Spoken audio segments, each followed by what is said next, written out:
Could the rivalry between Afghanistan's leaders derail peace efforts? Ashraf Ghani and Abdullah Abdullah both say they are the president. With peace with the Taliban on the line, can they settle their differences? This is Inside Story.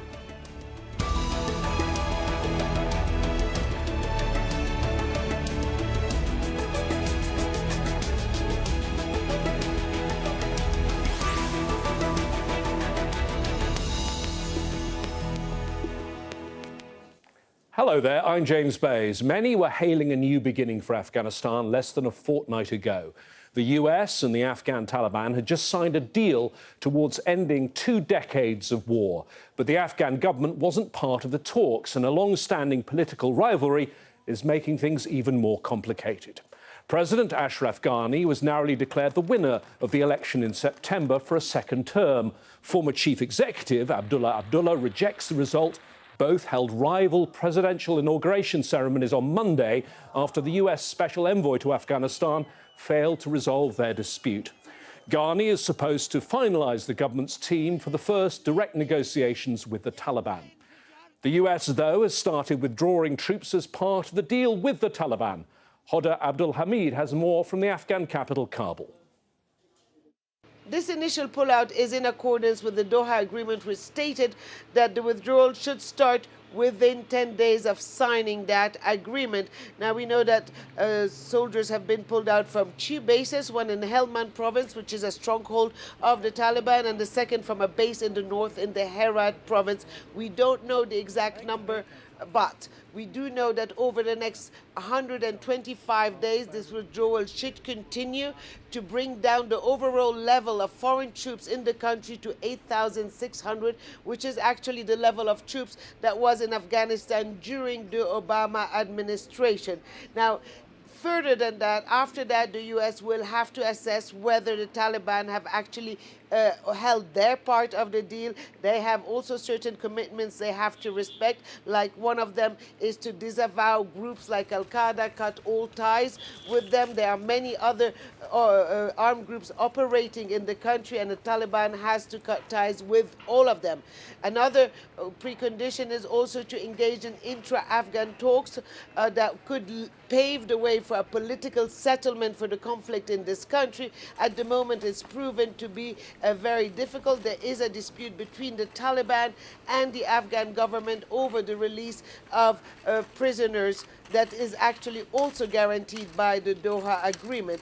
Anyway, after these 125 days, the US should continue pull out if everything goes according to plan, and in every single foreign soldier should be out of the country within 14 months. That said, the US also said that it will continue its counterterrorism operations when needed, and it will also continue to support the Afghan security forces. Hoda Abdul Hamid for Inside Story.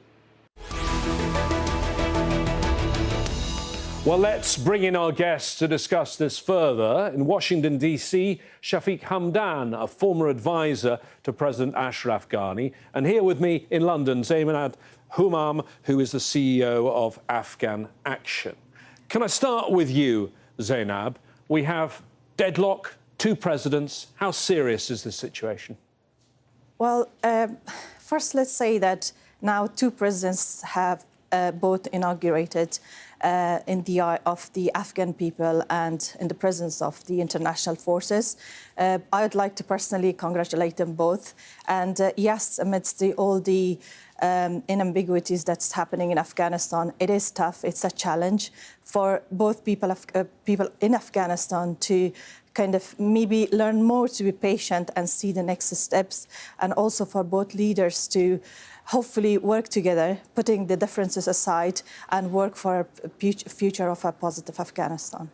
Work together, you say, but Shafiq, having 2 rival presidents is a big problem. Let's take us back, if you can, to yet another disputed election in Afghanistan. This is the 3rd election. Who, in your view, having looked at this, actually really won? And was it a clean election? Unfortunately, it was not clean election. There are a few reasons. There's not an exact number of the Afghan population, but according to estimation, it's between 32 to 35 million people. And out of that, almost half of them are eligible to vote. And from that half of the population, nearly 10 million people has registered to vote. And out of nearly 10 million people, then the vote has counted is less than 2 million. Of course, President Ghani, based on that votes received 50% of the votes, or 50 plus 1. And Dr. Abdullah also received somewhere around 40%. But if you look at the balance, so if you calculate the votes, President Ghani, with all the votes that he has been claiming for, has received less than 2.7% of the population's vote. So the election was rigged, the process was rigged, the election process was challenged by all the candidates except Ashraf Ghani, who was in the power. And then, of course, the process didn't go through very well. The European observation mission was not there truly this time. And the Election Complaint Commission has kind of, I would say, dealt behind the scene. And then the result was announced, which was contested by Abdullah. And yeah, now, let me stop you there, Shafiq. You gave us the results, which I think were President Ghani 50.64 and Dr. or President Abdullah, whatever your view on this, 39.5%. But it's key. One of the key things is that under the results announced by the Afghan Electoral Commission is the fact that the Ghani result was just over 50%, because 50% was the threshold for having a second round. And you just have to look back at the last presidential election in 2014, and things changed rapidly, did they not, between the first and second round? Yes, but let's do not forget the main point for dispute. In that less than 2 million votes, nearly 300,000 of the votes were rigged. It was not legitimate, and everybody has agreed on that, except the president, at the time, President Ghani, and the Election Complaint Commission, who did not vet the 300,000 votes, which was not part of the biometric votes. So if you deduct that votes, neither Dr. Abdullah nor Dr. Ghani will complete the quorum. But let's also not forget, for the election, it's transparency, it's the elections acceptances, results acceptance by all parties, as well as inclusiveness. Unfortunately, the election even was not inclusive. As I have mentioned before, almost President Ghani, with all the rigged vote or the unclean vote that he has 2.7% of the population's support behind him, and around 97% of the population is not supporting him. So there's no legitimacy, especially when we have, as of yesterday, 2 parallel governments in a distance of several feet. So that puts an end to legitimacy of the government for both for Dr. Abdullah and Dr. Ghani in eyes of the Afghan people. And what we're seeing, Zainab, is history repeating itself. Yes, there was one election where President Karzai was cleanly elected, but since we've had disputed elections, we've had 3 disputed elections now, and they all have involved Dr. Abdullah as the man who was not pronounced president, certainly by the international community. And what we've seen again, the first time we had John Kerry, the US Secretary of State, persuading Dr. Abdullah to stand aside. The second time, he did a deal to make Dr. Abdullah the Chief Executive, a position that doesn't even exist in the Constitution. And once again, in an Afghan election in recent hours, you've had the US conducting negotiations with 2 candidates. That's not really a very good achievement for Afghan democracy, that the US ends up deciding everything. Unfortunately, this was a shock not just to probably to the government themselves. I mean, I wouldn't be speaking on behalf of the rest of the government, but as an INGO and also on behalf of the people of Afghanistan, this was a thorough shock for us, that overnight a decision has had to be made as such. But the thing is that we keep saying that yes, the history repeats.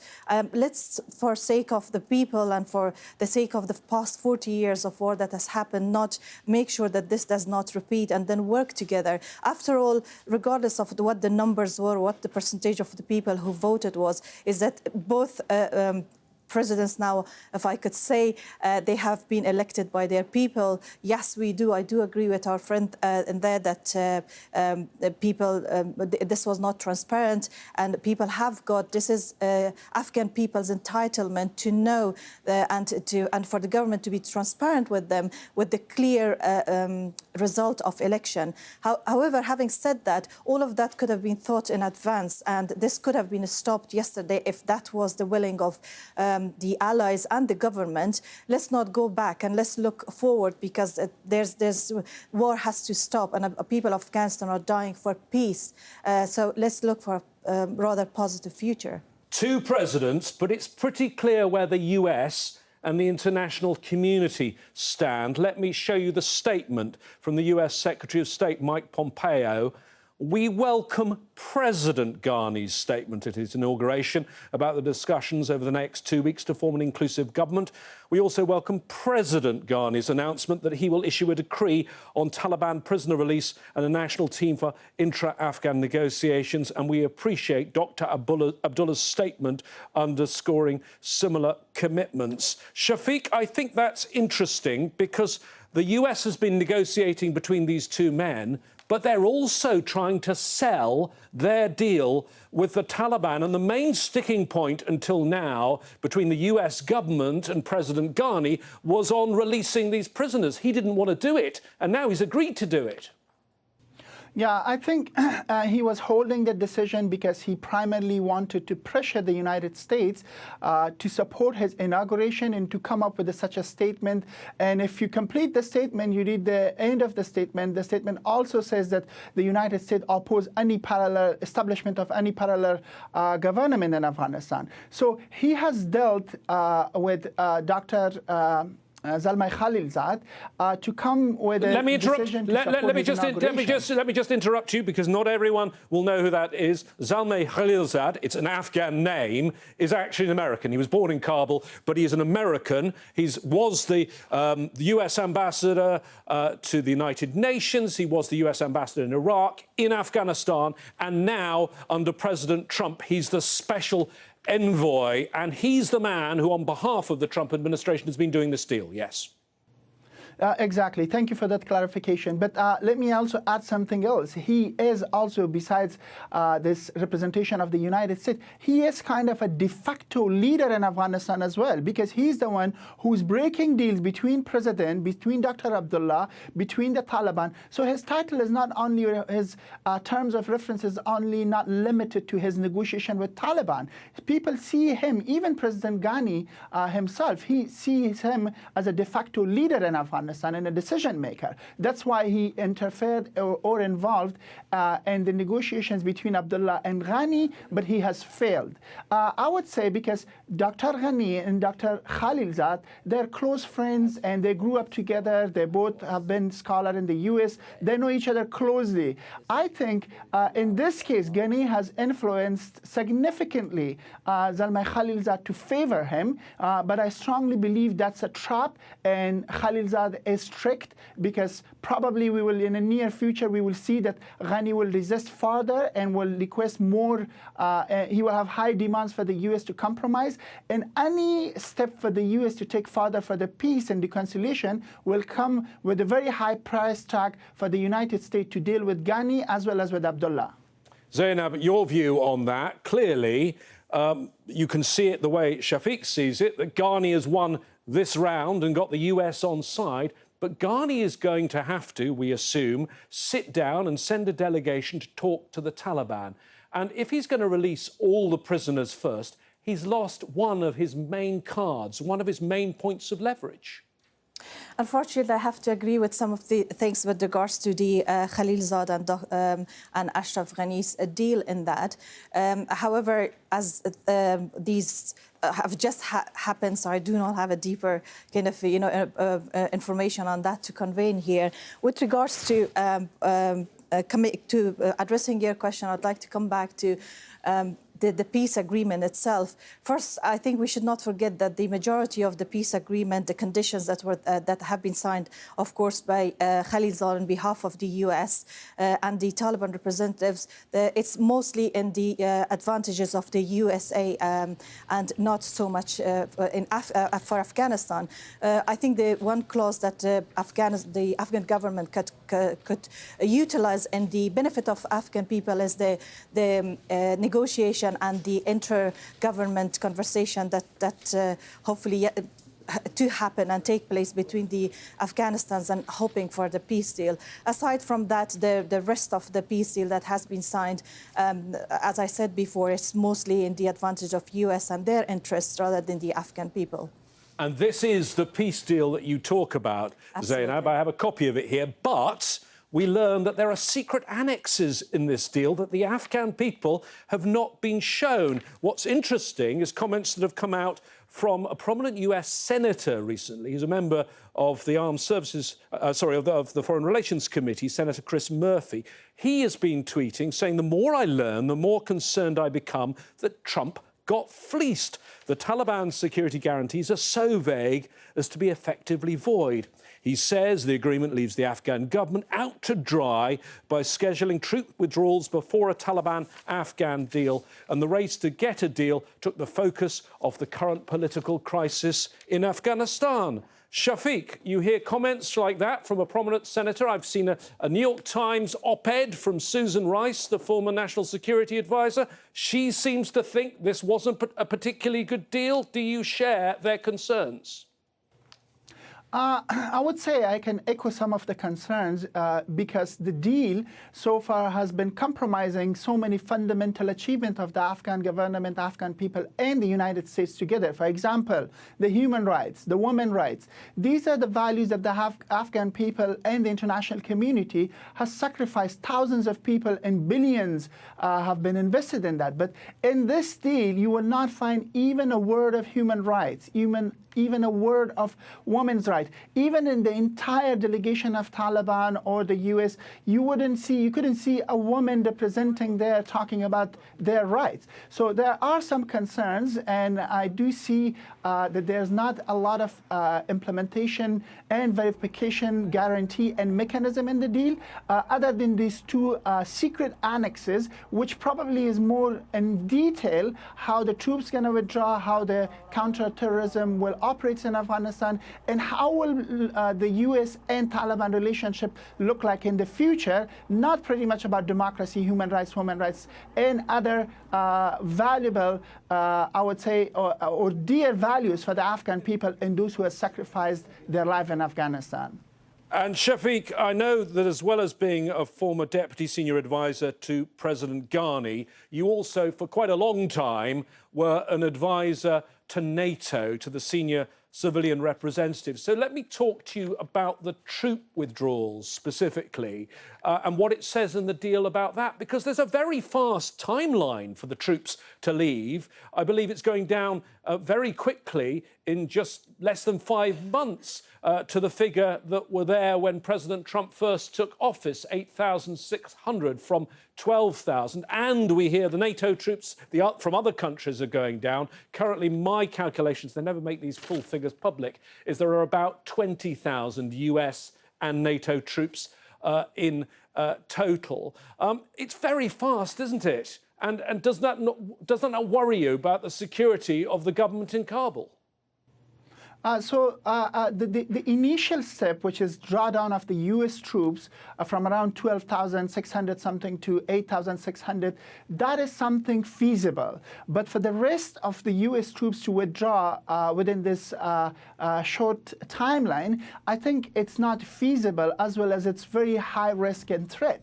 It's not only threat for the U.S. troops to withdraw, but also for the other countries' troops, because we do have the Resolute Support Mission led by NATO, with NATO members as well as other partner states in Afghanistan, and they also have more than 8,000 troops in Afghanistan. So for them also, they will need a safe passage and a plan to withdraw from Afghanistan. What I see in the current deal that has not been rightly estimated, and it will jeopardize the security of the people who will withdraw, as well as the security of the Afghan security forces and Afghan people overall, because they will be left at the mercy of Taliban, and for sure Taliban will not, I would say, hesitate to attack the Afghan forces and Afghan people in the absence of NATO and US forces in Afghanistan. Things are moving extremely fast, not just troops starting to leave. The UN Security Council is having this resolution put before him. This is a draft that I have obtained, Zainab, and they're going to lift the sanctions, it seems, on the Taliban. Again, that is reducing the leverage of the Afghan government in negotiations. And it does raise questions, as Shafiq mentioned, about future human rights and accountability for some awful crimes. I have to go back to the withdrawal of the UK forces and its direct impact on our work in Kabul. After the post-withdrawal of the UK forces, we had to we were receiving fundings by and support by some of the foundation organisations, the UK-based organisations, and unfortunately, post-withdrawal of the UK forces, we had to close our training centre, which started right in 2005, and majority of our beneficiaries there were women who were weaving rugs and learning literacy and numeracy and IT skills. However, having said that, what my concern would be that the same thing repeating with the withdrawal of the US forces from Afghanistan and and not calculating or assessing the risk that it would have on organizations, especially the international non-governmental organizations that are operating in Afghanistan, and of course the ultimate impact of that on people of Afghanistan. With regards to the lifting the sanctions, we all are aware of the brutality of the Taliban regime during their time in Afghanistan, and that will raise a lot of concern amongst the women. It has already been addressed. There were already, as we are still in the week of the Women International Day, there were demonstrations by the Afghan women in various places. Do Afghan women you speak to and that your organisation has been dealing with, do they trust the Taliban after the memories of what it was like to be run by the Taliban 18 years ago? Unfortunately, no. That's not the case. They would not be trusting them. And there have been... I watched just yesterday, from TV channels within Afghanistan interviewing women who are the breadwinners of their families because they have lost their husbands during the war, or their sons or their family members, and they are the sole breadwinner for their families. And their huge concern is the return of Taliban and what impact would that have on women and, of course, their children in Afghanistan. And knowing that by now that women were not even allowed to go to school and they did not have access to basic education. So how would that impact the women who are now working in TV channels and bigger organizations than that in Afghanistan? Shafiq, final word to you. This is clearly a turning point in Afghanistan, but it's not clear which way things are going to go after 40 years of war. Are you optimistic or pessimistic about the future? I'm optimistic about the future because I'm looking at the bigger picture, which is peace and end of war. The priority for the United States, for the Afghan people, is peace. And even now, Taliban has agreed, and fortunately, I have seen that for the last at least 1 week, they're not claiming any responsibility for any attack across Afghanistan. And there has been pieces moving. However, there are obstacles by Kabul government or by President Ghani, Dr. Abdullah, or anybody else.